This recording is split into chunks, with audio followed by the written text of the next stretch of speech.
అభిమానించి ఓట్లేసి గెలిపించిన మునుగోడు ఎమ్మెల్యేని తెలంగాణలో జరుగుతున్న అవినీతి మీద ప్రజాస్వామ్యాన్ని కూని చేసిన ప్రతిపక్షం లేకుండా చేసిన కేసీఆర్కు వ్యతిరేకంగా సర్వస్వం దారబోసి ఒక కొట్లాడిన వ్యక్తిని నా గురించి మాట్లాడే వ్యక్తులు వాళ్ళు ఆత్మ విమర్శ చేసుకోవాలి. రాజగోపాల్ రెడ్డి ఏందని రాజగోపాల్ రెడ్డి ప్రతి క్షణం ప్రతి నిమిషం తెలంగాణ ప్రజల కోసం పేద ప్రజల కోసం నియోజకవర్గం తెలంగాణ అభివృద్ధి కోసం మాట్లాడే వ్యక్తిని అవినీతి కోసం తాపత్రయ వ్యక్తిని మానవతా దృక్పథంతో ఎంతోమంది వేల మందిని ప్రాణాలు కాపాడిన వ్యక్తిని నా గురించి వాళ్ళు మాట్లాడిన వాళ్ళందరూ కూడా వాళ్ళ ఆత్మవిమర్శన చేసుకోవాలి తప్పితే ఎక్కడ కూడా నేను పార్టీకి వ్యతిరేకంగా వ్యక్తిగతంగా ముఖ్యమంత్రి కానీ పార్టీలు కానీ ఒక్కరి వ్యక్తిగతంగా కూడా నేను ఎవరిని విమర్శించలేదు.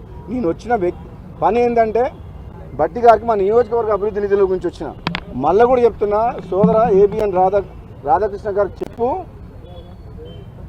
తెలంగాణలో నిజమైన ఉద్యమకారులు నిజాయితీ పరులు ఎంతోమంది ఉన్నారు. ఇతర పార్టీ నుంచి వచ్చిన ఎంతోమంది వ్యక్తులు ఉన్నతమైన స్థానంలో ఉండొచ్చు. అంత మాత్రాన నిజాయితీకి నిలుటద్దంలాగా ఉద్యమంలో పార్లమెంట్లో పోరాటం చేసి కొట్లాడిన వ్యక్తులం అసలైన కాంగ్రెస్ పార్టీ రక్తం మాది. మాలాంటి వ్యక్తులని కించపరిచే విధంగా మాలాంటి వ్యక్తులను మా క్యారెక్టర్ని దెబ్బతీసే విధంగా కథనాలు వస్తే మాత్రం బాగుండదు అని చెప్పి హెచ్చరిస్తున్నారు.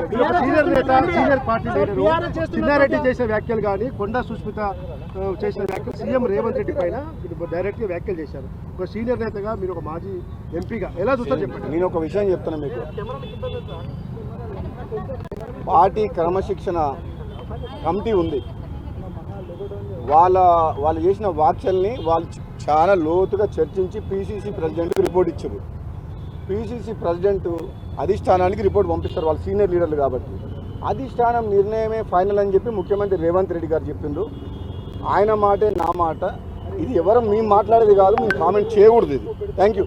మీడియాను థ్రెటన్ చేయడాన్ని సీనియర్ పొలిటీషియన్ మీరు మీడియాని థ్రెటన్ చేయడం, నేను మీడియా అంటే నాకు గౌరవం ఉంది, జర్నలిస్టులు అంటే గౌరవం ఉంది. కానీ మీడియా ముసుగులో తెలంగాణలో మాలాంటి రాజకీయ నాయకుల్ని కించపరిచే విధంగా మా వ్యక్తిత్వాన్ని దెబ్బతీసే విధంగా ఏదైనా ఆంధ్ర మీడియా ఛానళ్ళు వాళ్ళ మీడియా ముసుగులో మమ్మల్ని బలహీనపరిచే విధంగా ప్రయత్నం చేస్తే మాత్రం మంచిది కాదు అని ఎవరికి చెప్తున్నా అంటే ఎవరైతే చేస్తారో అందరికి చెప్పట్లేదు. అందరు మీడియా వాళ్ళు చెడ్డ వాళ్ళు అంటలేను, కానీ ఎవరెవరు చేస్తున్నారు కొందరు వ్యక్తుల గురించి పనిచేస్తారు. వాళ్ళు కొందరు వ్యక్తిని బలంగా తయారు చేసేందుకు నిజాయితీ పరులైన నాలాంటి వ్యక్తులను కూడా బలహీనపరిచే విధంగా కొన్ని ప్రయత్నాలు జరుగుతున్నాయని మన ఏబిఎన్ ఛానల్ స్టోరీ చూసిన తర్వాత నాకు అర్థమైంది. అందుకని చెప్తున్నా, చాలా కేర్ఫుల్గా ఉండండి. అలాంటి ఛానళ్ళు మాకు కావాలంటే 100 ఛానల్ పెట్టగలిగే శక్తి మాకుంది. ఏబిఎన్ కాదు, ఏబిఎన్ లాంటి ఛానళ్ళు ఆంధ్రజ్యోతి లాంటి పేపర్లు కావాలంటే 100 పెడతాం. మేమేం వాళ్ళ మీద డిపెండెంట్ లేవు. తెలంగాణ కొట్లాడి సాధించుకున్నాం.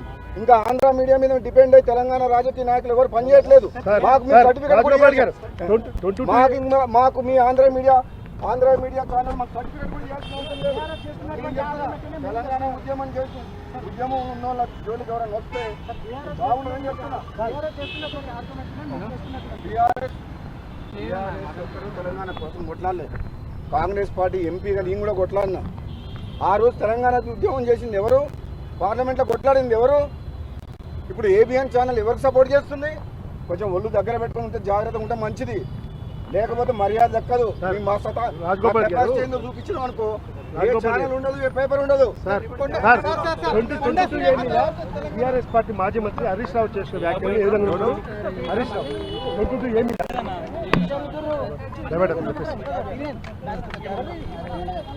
22A మీద బీఆర్ఎస్ పార్టీ చలో అసెంబ్లీ ఎట్లా నడుతుందో చూద్దాం, రద్దు చేస్తేనే అసెంబ్లీ పెట్టాలంటున్నారు. ప్రజాస్వామ్యంలో ప్రతిపక్షాలు అధికార పక్షం తీసుకున్న నిర్ణయాలని వ్యతిరేకించే హక్కు, విమర్శించే హక్కు, ప్రజల పక్షాన ప్రశ్నించే హక్కు ఎప్పటికీ ఉంటుంది. మేము ఏదైనా తప్పులు చేస్తే సరిదిద్దుకుంటాము, క్షమించండి తప్పులు జరిగినాయని చెప్పి స్వయాన రెవెన్యూ శాఖ మంత్రి పొంగులేటి శ్రీనివాసరెడ్డి గారు 4G ఆఫ్ అయింది చూడు.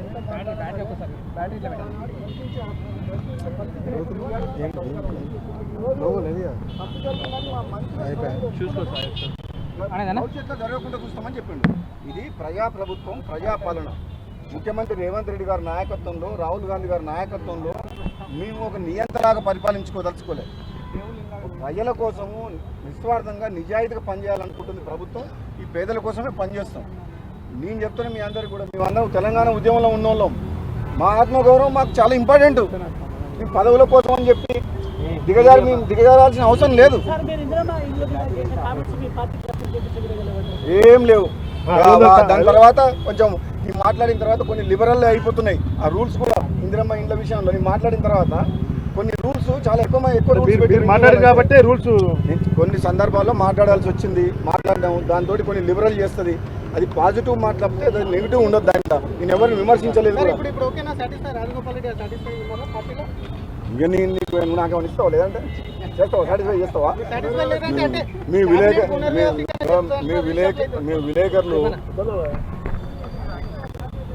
కొంతమంది లీడర్లని, జర్నలిస్టులందరికీ కూడా, మీడియా సోదరులందరికీ కూడా, ఎలక్ట్రానిక్ ప్రింట్ మీడియా సోదరులందరికీ కూడా, మీరు రాజకీయ నాయకుల్లో కొంతమందిని నిజాయితీగా పనిచేసే వాళ్లకు నష్టం చేసే విధంగా ఎటువంటి కథనాలు కానీ మీ టీవీ ఛానల్ రేటింగ్ కోసం అని చెప్పి, మసాలా కోసం అని చెప్పి దయచేసి ప్రసారాలు చేయొద్దు. నిజాయితీగా ప్రజల కోసం నిస్వార్థంగా పనిచేసే నిజాయితీ పరులను మీరు కాపాడాలి, వాళ్ళని గౌరవించాలి, వాళ్ళని ప్రమోట్ చేయాలని చెప్పి మీ మీడియా సంస్థలందరినీ కోరుకుంటున్నాం. అంతేగా